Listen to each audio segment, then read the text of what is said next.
hello लोगोफोर नोंथांमोनखौ आंनि बे भिडिअ खुलुमनाय थालायबाय आरो ना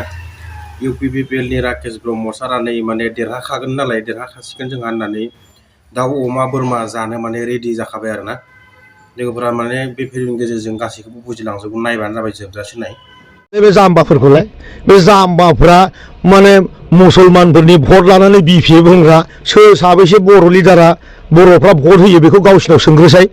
बांगाला दिनै बिजेपिजों लोगो जानायखाय मोनसेबो भट होला होनना बुंदों बेखौ सोंनो होग्रोसाय आदिबासिखौ एसटि फानना लानानै जोंनि बर' रायजोफ्रा बेसे दुखु मोनना दं खनसे सोंनो होलाय जाम्बाफोरखौ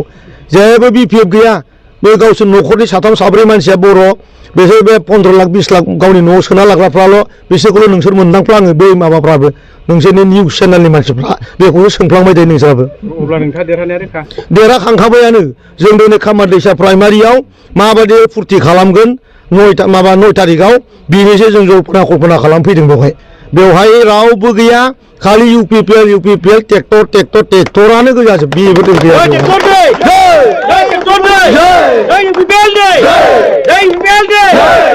देरहानायनि सायाव फोरमायनांगौ गैया जों दा पुरा जोंनि बाक्सा समस्तिनि रायजो राजा आरो जोंनि जि दैदेनगिरिफोर दङ इउपिपिएलनि गासैबो मिन्थिखागौ इउपिपिएलआ देरहाबाय आरो जों बै दिनखौसो नेगासिनो 9 तारिखआव जों बेसेबां बहा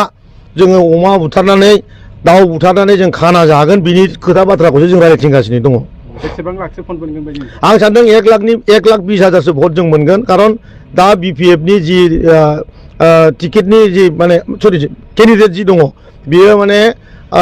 रायजो राजानि मेगनाव खामानि मावनो रोङि सासे सुबुं होननानै परिचय जादों आरो बिखेख करि जोंनि आसामिस जि माने रायजो राजाफोर दङ बिसोरो मोनसेल' खोथा बुंदों जे बिपिएफनि समावनो जोङो बर'आव खालामबोदों बिपिएफनि समावनो जोङो जिएसपि खालामबोनांदों आरो बिपिएफनि समावनो